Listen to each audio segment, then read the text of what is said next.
میں امام ہے. اور میں تو یہ کہتا ہوں اماموں سے دبنگی سے امامت کرو، ذرا ڈھنگ سے امامت کرو اور پوچھ تاچھ کرو. آپ فجر کی نماز میں کہاں تھے؟ آپ 3 دن سے نظر نہیں آئے، کہاں تھے؟ آپ کے گھر میں نمازی اور بے نمازیوں کا تناسب کیا ہے؟ آپ تعلیم میں نہیں بیٹھتے ہو، بھاگتے ہو. کیوں بھاگ رہے ہو؟ کہاں جا رہے؟ امام ہو تو امام کی حیثیت سے امامت کرو، امام ہو تو غلام کی حیثیت سے امامت مت کرو. یہ غلامی تمہارے لیے بھی مناسب نہیں معلوم ہوتی ہے. حوصلہ کرو. اگر امام ایک ٹائم نہ آئے، دن بتائے، سارے مقتدی چڑھ جائیں گے. امام صاحب نہیں آئے، کہاں چلے گئے؟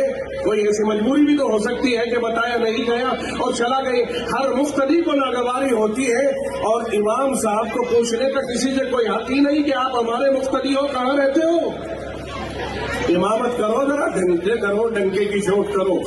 مفتی مانگ رہے ہیں، مفتی دارالفتہ بہت کھل گئے، مفتی مانگ رہے ہیں تو مفتی ذرا ڈھنگ سے امامت کرے. غلامی کو طلاق دے دو اور امامت آزادی کے ساتھ کرائی جائے، ڈھنگ سے امامت کرائی جائے. تب جا کے پتا چلے گا کہ نمازوں کی کیا حالت ہے اور مقتدیوں کی کیا حالت ہے اور امام کی کیا حالت ہے. میں آپ کو خواہ مخواہ کی باتیں نہیں کر رہا ہوں، میں درد دل پیش کر رہا ہوں. بہت